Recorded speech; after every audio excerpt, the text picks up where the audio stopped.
Essa missão é ser referência. Essa missão é influenciar.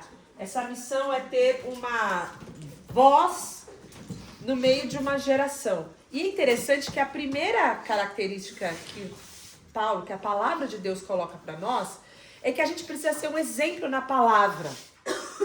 E se você perceber, provavelmente é o jeito mais fácil da gente pecar, é pelas coisas que a gente fala, o que a gente fala, quando a gente fala, como a gente fala. E a Bíblia tem muitos comandos sobre a palavra. A gente estudou, os meninos estudaram recentemente Tiago, e a gente, de uma forma assim bem intensa, a gente viu todos os pecados que estão relacionados à boca, à fala, às coisas que a gente pode fazer. Se você pensar, um dos versículos que a gente leu é que a gente tem um chamado, que a gente é geração eleita, que a gente é uma nação santa, e o texto fala que a gente foi chamado para anunciar as virtudes daquele que nos chamou das trevas para a luz. Aí você fala, mas eu posso anunciar com o meu procedimento, eu posso anunciar de outras maneiras. Sim, com certeza, porque se a sua boca falar e a sua vida for outra coisa, o que a sua boca fala pouco vai adiantar. Mas a fé vem pelo ouvir. A fé vem por aquilo que está sendo veiculado através da nossa boca. Então nós precisamos entender a importância que a gente tem quando a gente tem uma palavra, a palavra de Deus, e a nossa fala e a nossa voz, ela pode edificar e ela pode abençoar outras pessoas. Então, quando a gente chega diante desse texto, que é o texto que é o nosso texto áureo, né, sobre a influência e tudo mais, a gente entende a necessidade que a gente tem de ter uma expressão, de ter uma fala, de viver de uma maneira que Cristo possa ser conhecido. E eu quero convidar você a lembrar sempre desse texto, tá? Primeiro, Timóteo 4:12, a falar sobre uma pessoa que é um profeta, o profeta Isaías. O que a gente sabe sobre o profeta Isaías? Bora. Pouca coisa. Pouca coisa? Vamos Ele lá, é então vamos... Ele é o maior profeta. Isso, vai, vamos trabalhar essa ideia. Isaías foi o maior profeta, que teve o maior número de registros. O que mais? O que a gente sabe mais, eu acredito que ele teve várias visões do trono, mas a forma como ele foi chamado está em Isaías 6. Tem até uma música que fala disso. A gente vai ler que já. eu vi, mas eu posso falar sobre? Pode. Que fala que eu vi o Senhor sentado num alto e sublime trono, e a hora de suas vestes existia o tempo. Então ele teve uma visão de quem Deus era, e ao ter essa visão, o que ele falou foi: ai de mim, porque eu sou pecador, porque eu sou impuro, e eu não sou digno disso, meu Deus do céu. E ele, esse profeta messiânico, ele que usou as palavras, o menino nos nasceu, o filho se nos deu. Lembra que a gente conhece essa música? Seu nome será maravilhoso. Foi uma revelação do trono de Deus que trouxe essa verdade para nós. O texto que a gente ama, que é um dos que eu mais amo, de Isaías 53, que fala que ele levou sobre si as nossas dores, pelas suas pisaduras fomos sarados, verdadeiro. Esses textos que falam sobre Jesus, foi o profeta Isaías que escreveu. Toda a palavra que a gente tem, a grande maioria dos textos que falam de Jesus do Antigo Testamento estão em Isaías. Então, algumas pessoas, os teólogos, chamam que é o Evangelho do Antigo Testamento, porque é onde ele revelava quem Jesus era. E ele teve uma grande influência. As palavras de Isaías, elas influenciaram reis, influenciaram nações. Hoje a gente tem 3.000 anos passados desde toda a revelação e continua influenciando a nossa vida. E aí a gente precisa ler um texto que eu vou ler para vocês. Eu convido você que abra a sua Bíblia, porque você já desperta um pouco, né? Você pega o seu celular, você não vê as mensagens, mas você vai lá na Bíblia, você pega a sua Bíblia de papel, que a gente vai ler Isaías 6, esse texto que a Nicole falou. Alguém quer Bíblia? Tem 2 Bíblias aqui. Bora? Isaías 6. Quer? Então nós vamos fazer o seguinte. Cada um vai ler um versículo, tá? Eu começo? Pode começar, mas espera o resto do pessoal aí. É no 1 mesmo? É no 1, aí vai do 1 ao 6. Tá, Vão então- ser 7 pessoas que vão ler. Eu vou ler do 1 ao 2. Quem vai ler o 2 ao 3? Não, deixa rolar, Léo. E depois a pessoa, a última, quando acabar o 6, alguém lê o 8, Qual que tá? é? Isaías 6. Ah, tá, E entendi. depois Então, Beleza? a gente vai cantar a música de Isaías. fechou. Depois, no final.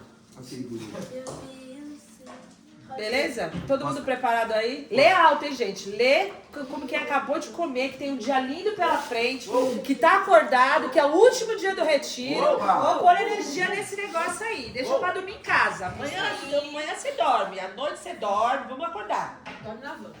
Dorme na van. Então, Vambora. vou começar. Beleza. O chamado de Isaías. No ano da morte do rei Uzias, eu vi o Senhor assentado em um trono, alto e exaltado, e as abas das suas vestes enchiam o templo.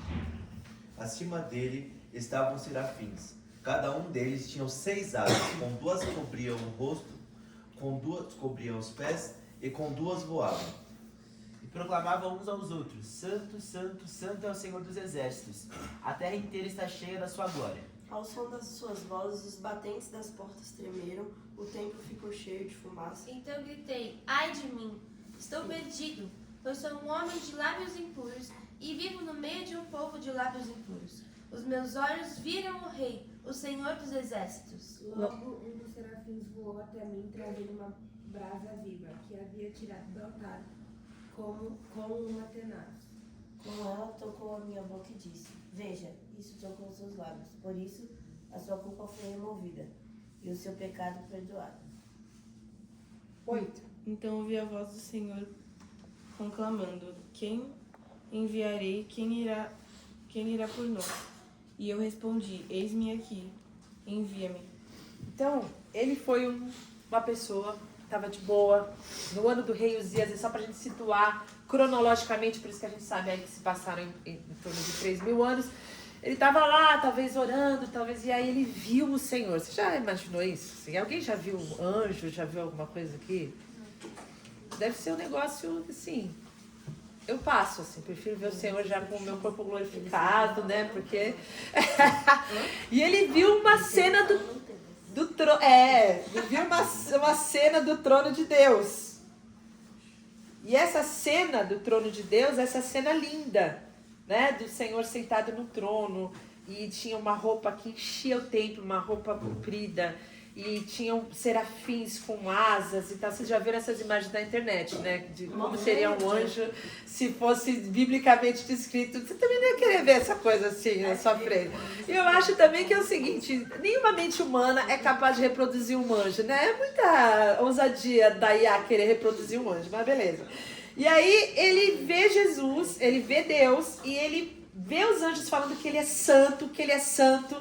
Uma fumaça entra, as portas começam a bater, e aí quando ele passa no meio de toda essa coisa fantástica, estrondosa, ele fala o seguinte: ai de mim, porque eu estou perdido, e eu tenho lábios impuros, e eu vivo no meio de um povo de lábios impuros. E é muito interessante, porque antes de influenciar as gerações, como a gente vê, antes dele ter todo esse ministério dele, ele precisava ser confrontado pela santidade de Deus. E o que tornou ele um sujeito extraordinário, o que manteve ele na história, o que faz com que ele hoje seja alguém que ministrou tantas palavras e verdades de Jesus ao nosso coração, porque pensa uma coisa: quando Jesus veio, ele veio cumprir todas essas profecias. Vocês conseguem entender a importância para nós que estamos depois de Jesus? Ok. Mas para aquele povo que estava antes da vinda de Jesus, Jesus veio para cumprir muitas profecias que Deus usou esse profeta para escrever. Então, a importância dele era para trazer credibilidade, veracidade para o próprio ministério de Jesus. Foram escritas coisas muito antes da vinda de Jesus. Jesus veio cumprir tudo aquilo. O pessoal fala: esse é Jesus. Esse é aquele que o profeta Isaías tinha falado. Então, a importância dele é crucial, é absurda. Mas antes dele ser esse sujeito, que ele não foi por causa do talento dele, não foi por causa da inteligência dele, não foi por causa da eloquência dele, mas foi porque ele, diante da presença e da santidade de Deus, ele estava disposto a ser transformado. Quando ele se deparou com a santidade de Deus, ele falou: eu preciso de transformação. Eu preciso ser mudado. Eu preciso ter o toque de Deus na minha vida. E isso é muito importante pra gente, porque a gente tá com Isaías nisso, porque a gente às vezes pensa que não pode ser usado por Deus, porque a gente sabe quem a gente é. Como Isaías sabia também. A gente fala: poxa, mas ok, tá todo mundo falando que eu posso ser uma bênção, que eu tenho uma missão, que eu tenho que anunciar, mas eu sei quem eu sou. Eu sei as coisas que passam na minha cabeça, eu sei as minhas limitações, mas Isaías também sabia. A diferença, talvez, entre nós e Isaías é que Isaías, ele tinha um desejo sincero de ser transformado. Ele tinha um desejo sincero de viver toda a santidade de Deus, e ele fala, olha, ele não fala, eu tenho pensamentos impuros. Ele não fala, olha, eu tenho atitudes impuras. Ele fala, eu tenho lábios impuros. Por que ele fala que ele tem lábios impuros? Porque a boca é uma das maiores revelações da palavra de Deus, do que está no nosso coração. A nossa boca é aquilo que vai revelar aquilo que está dentro do nosso coração. Tem um versículo que todo mundo conhece, que fala que a boca fala do que está cheio o coração. Guardem isso, a boca fala do que está cheio o coração. A gente expressa o que a gente sente, a gente fala o nosso sentimento, a gente fala o que está dentro do nosso coração. A nossa boca, ela não cria, a nossa boca, ela apenas revela. As nossas palavras são um transbordamento daquilo que está em nós. E esse foi o diagnóstico de Isaías, ali no versículo 5, ele fala, eu sou um cara, eu estou perdido, porque o meu lábio é impuro. Eu tenho uma língua que é um fogo destruidor, ela pode incendiar, e a gente tem muita... a gente às vezes não traz para a nossa realidade o que seria lábios impuros. O que você acha que são lábios impuros hoje? Vamos lá. Como que os nossos lábios são impuros? Como a gente percebe que os nossos lábios são impuros? Falar coisas que desagradam a Deus. Falar coisas que desagradam a Deus. Quando eles não produzem vida, e sim morte. Sim. O fato de não produzir vida, não edificar, já é algo que não é puro. Usar os lábios para ofender alguém. Ofender alguém. O que mais? Me xingar de boca. Ficar Não, reclamando isso de não todas é, as isso não tem problema. Não tá no coração, isso aí não vai Essa dar. tá liberada. Olhar pro vento e falar, nossa, tá tentando muito. Nossa, meu Deus do céu. O que mais, gente? Eu gosto desse vento. O que mais? Mentira? Fofoca. Fofoca é de lábio impuro? Por que a gente gosta tanto de uma fofoquinha? De uma historinha? Hã? A Luísa falou coitadismo. Vocês sabem o que é isso? Explique pra nós o que é coitadismo, Luísa. Vitimismo. Síndrome de tadinho. Isso. Porque você quer ver uma sarcasmo destrutivo. Aquela pessoa, ela só abre ácida. Cada palavra, a palavra tem uma fala assim, super sarcástica. Não tô entendendo. Palavras de ódio. Humilhações, que é mais dentro do que a Naná falou. Indiretas. Indiretinha. A pessoa fala sem falar e consegue ofender. E a gente entende que muitas coisas a gente releva. A gente dá muito pouca importância para esse pecado. A gente dá muito pouca importância, por isso que eu falo que é uma das formas mais fáceis da gente pecar. É o pecadinho social. Mas o texto fala... Desculpa, eu pulei uma aqui. O texto fala de uma palavra que é leshon hara, e ela quer dizer língua má. Ai de mim, porque eu tenho uma língua má. Que coisa boa da gente usar. A minha língua é ruim. A minha língua é perversa. Que na verdade a minha língua está expressando o que tem no meu coração. A língua má, que é o que significa no hebraico, não está ligada apenas à mentira, à exposição, à insinuação. Ela está falando de verdades muitas vezes faladas fora do tempo. A forma com que a gente fala, o jeito com que a gente fala, o momento que a gente fala pode ser de uma língua má.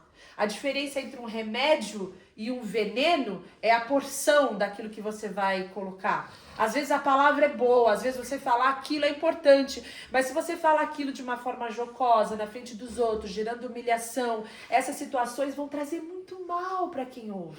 Não vai edificar, não vai abençoar, vai destruir. E a gente precisa entender que o que a gente fala está no nosso coração. E como é que está o nosso coração?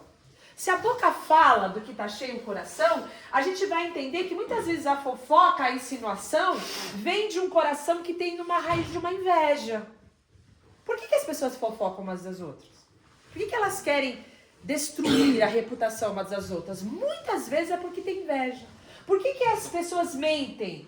Por que elas não falam a verdade? Porque elas querem se esconder, porque elas têm medo, porque elas têm orgulho. Elas não querem que os outros saibam as suas limitações, Elas não querem que as outras pessoas saibam as suas fragilidades. Por que as pessoas têm palavras agressivas? Por que a gente vive numa política de cancelamento tão terrível? Porque as pessoas têm amargura, porque elas têm falta de perdão. Então não é sobre o que a gente fala, mas é por que a gente fala, porque o que a gente fala está saindo do nosso coração. Os lábios impuros são resultado de um coração impuro.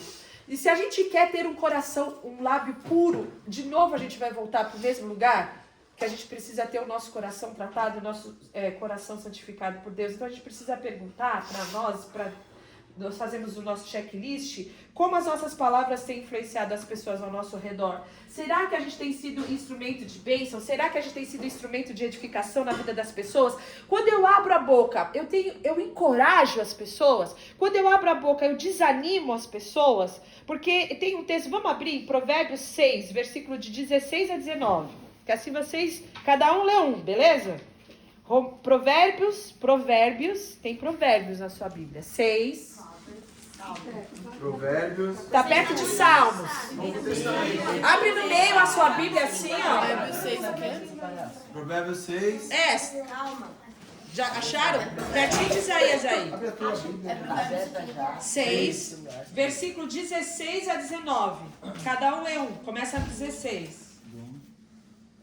Há 6 coisas que o Senhor odeia, 7 coisas que ele detesta. Olhos altivos, língua mentirosa, mãos que derramaram sangue, inocente. Coração que traça planos perversos, pés que se apressam para fazer o mal. A testemunha falsa que espalha mentiras e aquele que provoca discórdia entre irmãos. Beleza? Então a gente vê coisas que Deus abomina. Versículos que a gente tinha que saber, gente. Sabia que tem coisas que Deus abomina? Você tem que notar, e essas coisas são importantes. E entre elas tem a língua mentirosa e essa testemunha falsa que profere. O que semeia contenda entre os irmãos também, provavelmente ele usou de algumas artimanhas faladas aí para fazer esse negócio. E a gente precisa entender que muitas vezes a nossa boca está sendo usada para fazer algo que Deus abomina. E nós precisamos cuidar disso se a gente quer fazer a vontade de Deus. Provérbios, ainda no 16, 20, fala que o homem perverso espalha contendas e o difamador separa os maiores amigos. E o que a gente ama é de Efésios 4, 29, fala: não saia da vossa boca nenhuma palavra torpe, e sim unicamente aquela que foi para promover a alimentação, a edificação. Não saia a palavra ruim, mas apenas a palavra boa, que vai ajudar os outros. E o que, então, Isaías, nosso personagem de hoje, faz? Ele fala para Deus o seguinte: eu tenho um coração impuro, eu tenho um lábio impuro, eu não tenho como. Eu quero até servir, eu quero ser útil, mas eu sou um perdido por causa da minha boca. E aí o versículo 6 e 7 fala que um dos serafins voou para mim e trouxe na mão uma brasa viva. E essa brasa viva toca na boca dele. E ele então tem a sua vida santificada. Ele tem o seu coração santificado. Porque os lábios puros são resultado da graça de Deus. A gente não vai conseguir mudar a nossa fala. A gente não vai conseguir, no nosso esforço, adequar o nosso comportamento a um padrão de Deus. Não, isso é fruto de um arrependimento. É fruto de uma ação de Deus. A gente tentar mudar a fala sem mudar o coração não vai adiantar nada. Porque Deus não quer usar apenas a nossa boca. Ele quer usar toda a nossa vida. Ele quer transformar o nosso coração. Então, o nosso coração está cheio de ressentimento. O nosso coração está cheio de inveja. O nosso coração está cheio de impureza e de orgulho. E Deus vem e nos toca. E aí o texto depois do Isaías 8 vai dizer: então eu ouvi o Senhor. Então eu ouvi o Senhor. Quando eu cheguei diante de Deus, eu vi a presença gloriosa de Deus. E eu falei: ai de mim, porque eu tenho lábios impuros. Então o anjo veio e ele purificou o meu lábio. Aí então eu ouvi o Senhor. Existe uma cronologia para que a gente possa, uma ordem do céu, para que a gente possa responder a esse chamado que nós temos falado ao longo desse tempo. E essa ordem do céu é: eu vejo Deus, eu reconheço o meu pecado, eu sou purificado, porque a gente não se purifica sozinho. Ninguém se autopurifica, ninguém é autolimpante, não tem crente autolimpante. Tem alguém que recebe uma ação de Deus a partir do reconhecimento do seu pecado e Deus nos purifica. E a partir dessa purificação, então ele respondeu o chamado, porque ele fala o seguinte: olha, você pode me enviar, eu tô aqui. Agora, santificado, purificado, com o toque que veio do altar, eu posso responder o chamado e ele fala, eis-me aqui. Então, antes da gente querer o palco, antes da gente querer a ação, antes da gente querer ser uma referência, a gente precisa de uma transformação que vem do altar. E essa é a nossa aplicação para o nosso coração. Hoje a gente vive numa cultura do cancelamento. Através não só daquilo que a gente fala, mas principalmente das coisas que a gente vê, a gente tem muito mais facilidade de olhar o que é ruim, o que é mal nas pessoas, do que reconhecer as virtudes das pessoas. Você vai perceber que dificilmente você está numa roda onde as pessoas estão elevando as qualidades umas das outras. É mais fácil uma roda que fala mal dos outros é muito mais legal. É muito mais legal você sentar numa roda que tá todo mundo tacando pau do que tá elogiando. Por quê? Porque o nosso coração é impuro. Porque nós somos validados. A gente se sente melhor quando a gente está falando de gente pior que a gente. É uma necessidade de sermos aprovados a partir da desaprovação de outras pessoas. Então, nessa cultura, a gente expõe publicamente o erro das pessoas, a gente humilha as pessoas, a gente vai definindo as pessoas pelos erros que elas cometem, e o objetivo é descartar pessoas. Essa pessoa aqui tá abaixo da gente, ela não serve para ser um de nós, porque ela errou, porque ela tem vários erros, porque ela tem várias situações que fazem com que ela não seja digna de andar conosco, mas isso não é o padrão do reino. O método que a gente conhece do reino de Deus, ele trata com graça, com misericórdia. O erro que a gente praticou não nos define, a gente não carrega os nossos pecados como se fosse um rótulo, mas a gente sempre tem a possibilidade de um recomeço. Porque Jesus, ele nos restaura, Jesus nos cura, Jesus nos dá nova chance. Mas por que nós não fazemos isso com as pessoas? Por que nós definimos as pessoas pelos erros que elas cometem? Por que nós gostamos de falar para os outros sobre os erros das pessoas e humilhar e expor as pessoas? Isso não é fruto de um coração puro. Isso é fruto de um coração que está comprometido muitas vezes com inveja, com ressentimento, com amargura, com falta de perdão. A gente conta histórias antigas que já foram perdoadas, que não tem a menor necessidade de ser levantada só para desmerecer, só para diminuir uma pessoa. E isso não é o padrão de Deus. Quando a gente olha o padrão de Deus, a gente vê que Pedro, como o pastor Leandro ministrou para nós, ele foi restaurado. O que ele fez? Várias. Ele fez várias. Se você não sabe o que Pedro fez, ele fez várias. Mas a pior delas foi ter negado Jesus. E depois disso, ele falou, apacenta minhas ovelhas. Ele foi restaurado. E cheio do Espírito Santo, ele se tornou em outra pessoa completamente diferente. João Marcos, você sabe a história de João Marcos? Quem sabe a história de João Marcos? Conta pra nós. Ele andava com o Paulo e o amigo dele. Só que aí ele abandonou a missão porque o parente dele ficou doente. Isso, caiu aí, fora. Por causa disso, o Paulo se separou do amigo dele. Porque... Sim, Barnabé, né? Barnabé, porque o Barnabé queria deixar o João Paulo voltar, mesmo tendo fora da missão. E ele voltou depois, no final. Mesmo debaixo Paulo não queria muito, estava meio indignado ali, mas ele voltou, ele foi restaurado. Ele recebeu uma nova chance. A gente não gosta de ninguém que abandone a missão no meio. A gente fica bravo também. Mas o que Deus faz? Deus restaura. Deus restaura. A gente risca. Esse sujeito aqui não, porque esse aqui não dá. Ele abandonou, deixou a gente na situação. E quem mais? Zaqueu. Quem sabe a história de Zaqueu? Conta pra nós, Caio. Era um cobrador de impostos, todo mundo odiava ele. Aí ele subiu, ele também era baixinho. Aí ele subiu numa árvore. Jesus estava passando, ele subiu numa árvore. Aí Jesus foi lá, chamou ele, Jesus entrou na casa dele. Ele se reconciliou no dia. Ele falou que se ele roubou de alguém, ele ia devolver 4 vezes mais. Daí ele virou uma pessoa muito boa. Sim. Quem seria hoje o Zaqueu? Vorcaro? Já pensou? O Vorcaro não é cristão, né? Um desses aí, gente, porque era tipo odiado. Ele era o quê? O cara era o cara da época, entendeu? Trump, olha lá. Mas é isso. A gente tá com tarifa em 80% do Brasil. Pode ser o Trump, faz mais sentido. Eles vão ver 4 vezes mais. Já pensou, já ficar rico. Se a tarifa é o taxade, então. Pô. Então. Agora você pensa. É o taxade. Aí o que a gente... E o que Jesus ia fazer? Jesus ia mandar pro inferno esse cara? Não. Aí é que tá. Não é sobre a maldade, não é sobre a taxa, não é sobre o roubo, não é sobre o rombo, não é sobre a nossa impureza, não é sobre aquilo que a gente faz, é sobre o poder de Deus que é suficiente para restaurar.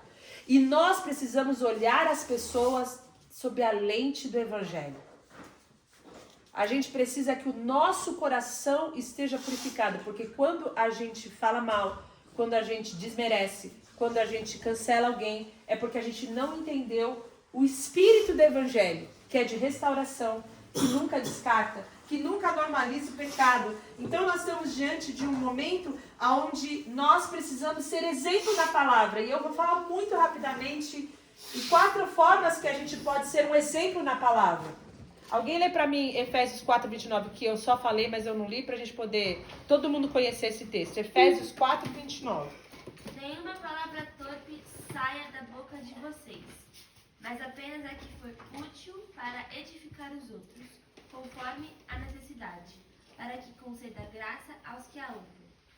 Então a primeira coisa que eu queria falar aqui é sobre a gente ter palavras que encorajam, palavras que abençoam.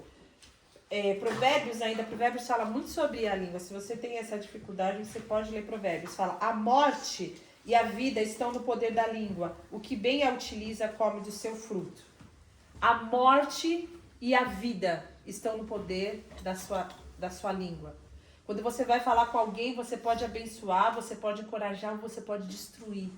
Eu não sei quantas vezes você foi tão ferido, tão machucado pela fala de alguém, que você preferia ter tomado um soco na boca do estômago do que ter ouvido as coisas que você ouviu. Ia passar mais rápido do que as palavras, porque elas ferem, elas machucam, elas muitas vezes nos rotulam. Então nós precisamos ter palavras que encorajam, palavras que defendem. A gente precisa aprender a defender as pessoas que a gente ama. A gente não precisa ser passivo quando está todo mundo falando mal, quando está todo mundo destruindo a imagem, a reputação. A gente pode sair em defesa das pessoas que precisam. A gente pode honrar, a gente pode edificar, a gente pode proteger. Palavras que reconciliam, palavras que fazem ponte entre pessoas. Você ser aquela pessoa que tem a paz através de uma reconciliação, através de uma mediação. E palavras que anunciam a esperança de Cristo, a esperança do amor de Cristo, da restauração. Algumas pessoas às vezes se veem em uma situação onde elas não veem saída para elas precisam conhecer o amor de Deus. Quando a gente entende isso, a gente precisa perguntar para nós, será que a minha boca tem sido uma boca que profere palavras que encorajam? Será que eu tenho sido uma pessoa que defende, palavras que defendem? Será que eu tenho palavras que reconciliam? Vem alguém falar mal da outra pessoa, você não sabe o que aconteceu. Aí eu vou e toco pau junto, eu falo, não, mas vamos conversar aqui, vamos rever essa história. E aí você vai com a sua boca, com o seu amor, com as palavras, você faz uma mediação e uma ponte entre as pessoas. Palavras que anunciam o evangelho, que proclamam a esperança? Ou será que a minha vida está uma vida de lábios impuros? Será que a gente está olhando para a grandeza de Deus e a gente ainda está gritando, ai de mim? Você elogiou quantas pessoas essa semana e quantas pessoas você criticou? Você mais elogia ou você mais critica? Você mais vê a coisa boa nas pessoas ou você vê mais a coisa ruim? É mais fácil para você perceber o quê? Os defeitos. Eu prefiro criticar, tia Carol. Meio chatinho. Ô, tia Carol, quem foi que chamou esse cara aí? Onde saiu essa peça? As palavras edificam, as palavras abençoam. Quantas pessoas você já criticou essa semana? Nossa. Por quantas pessoas você orou? Vocês ganharam um plus aqui. Ontem vocês oraram por algumas pessoas aqui. Mas eu vou perguntar de novo semana que vem, beleza? Por quantas pessoas vocês oraram essa semana? Semana que vem a gente confirma, a gente confere isso daí de novo. Quando alguém abrir o seu WhatsApp, ela vai ver o que mais lá? Palavras de edificação? E se não tiver WhatsApp? Aí vai, deixa eu ver, suas conversas. Você mais vai ter falado coisas boas ou vai ter mais feito críticas?